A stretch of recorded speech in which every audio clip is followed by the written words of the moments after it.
Well, I think the billionaires are getting ready to flee. The fiat billionaires are getting ready to flee. There are many billionaires in our group right now have billions of sats, and they're going to stay right here for Renaissance 2.0. We're creating it. The incredible shrinking dollar is so obvious because of Bitcoin. So, Bitcoin is exposing and revealing the truth. And the truth is obvious to the likes of Richard Branson, who, by the way, is a very early holder of Bitcoin and accepted one of the very first companies in the world to accept Bitcoin back in like 2011 or 12. So, yeah, 2012 for Virgin Galactic. And the thing is, like, he's seen the writing on the world on the wall. You better escape while you can. So if they, if maybe their plan is like they see the writing on the monetary wall, they see the incredible shrinking dollar, they see their privilege ending, they see the end of, the Cantillon effect, and they're going to get the hell off this planet. Yeah, it's amazing that the Virgin Galactic took Bitcoin to secure places on his space shuttle, and he converted it immediately to fiat money. He didn't hold any on his balance sheet. So the people who bought those tickets when Bitcoin was a few $100s are probably regretting that choice. They talk about people wasting money on buying a toaster or a camera with Bitcoin back in 2011, 2012. Imagine putting up $250,000 or $500,000 for 2 seats back then would now be worth over $1 billion. And of course, they didn't keep it in their balance sheet either. So that's the way things were back in 2011. Their emphasis on payments was really strong at that time. And digital gold, as we now have come to understand more fully, was still not firmly entrenched in the mindset. Right. It was the Winklevoss twins who bought 2 tickets aboard this. They spent, I think, 215 Bitcoin each to secure a spot. So that would be worth millions and millions and millions of dollars today. So they have plenty. But yeah, I guess I think it was via BitPay, right? That Virgin Galactic had a deal. Richard Branson was an investor.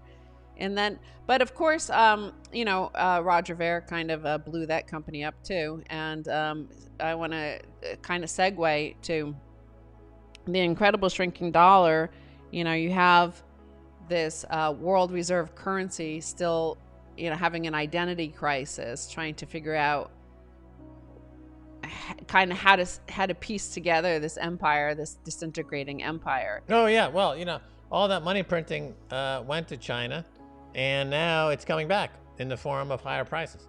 And it's structural, it's secular, it's not temporary, and it's the beginning of an inflationary era. The only thing we have to look for to really confirm this would be A, the bond market, and B, the US dollar. So the US dollar is moving up, which would imply deflation. So that's giving us a counter signal.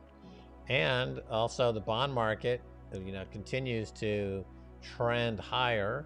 The 10-year, is it going to go below 1%? I mean, it could, I suppose. But at some point, it does run out of speed. It's a lot closer to the end of that cycle than even the near to the end. It's getting down to the very bitter end. And then we enter a new cyclical, more inflation-oriented time. And if you look around the world, Stacey, and you see France and other countries are completely in open revolt due to the cost of food now getting to a point where it's causing food insecurity around the world. Many, many millions of people in the last few months have now entered into what's called food insecurity. So the price of food has gone up beyond their ability to survive. We saw this in Egypt right before Mubarak was overthrown during the Arab Spring, and we've seen this before. We saw it in Athens, Greece. We've seen it happen. The U.S. is insulated to some degree. There was $6 trillion sent out in stimulus. A lot of people paid down their credit cards, but they're starting to travel now.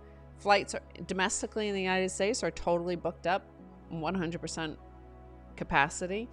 I think international travel maybe isn't as easy. Freight costs, the containers from China, from Shanghai to Los Angeles, are up 500% in the past year.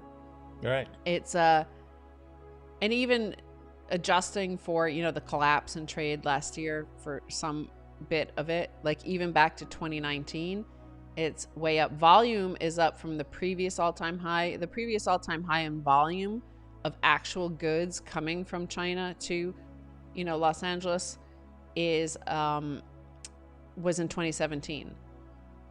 Now, the 2020 passed it to June 2020, passed it by 26%. So all of that stimulus, all of that printed money is making its way to China. How long they continue to send us their goods for this incredible shrinking dollar, we don't know, but that is the spanner in the works of this whole plan to have everybody have UBI and free money and all sorts of stuff. We'll see. But Max and I were around and reporting in the lead up to the Arab Spring, which started in 2010 and 2011. Before that, you had, a lot of protests it started in Spain with the Indignados, and then in France. And remember, in France, they actually had placards, complaining about their purchasing power. And we had commented on that in our programs. I think that was during the Oracle at BBC. And so you're starting to see that sort of the similar thing, because remember, the response to 2008 financial crisis was a whole bunch of money printing from the Fed. And so you started to see these complaints on the streets erupt around the world. We're starting to see it now. We're seeing it in Cuba. We're seeing it in France. We're seeing it, all over the world. This certainly in Lebanon, where their currency is in hyperinflation. So you're starting to see very similar, rhyming to what happened post 2008 financial crisis. But I think you can clearly see there's way more money that was printed this time around. Yeah. Well, people are slow to, revolt because it's dangerous, and a lot of them get into a huge difficulty as a result of it. They're saying goodbye to the past. They're putting their families in jeopardy. But if you keep pushing people to the brink, eventually they're going to revolt. And so that's where we're at now. The policymakers have known now for 20 years that all of the central bank policies like quantitative easing and everything related to that is a huge drain on the economy and a huge wealth transfer from the 98% to the top 1/10 of 1%. And it's very, very obvious. It was very metaphorically stark reality when you have now billionaires flying into space, essentially on junkets, for fun. And, you've got 90,000 now opiate overdoses in America.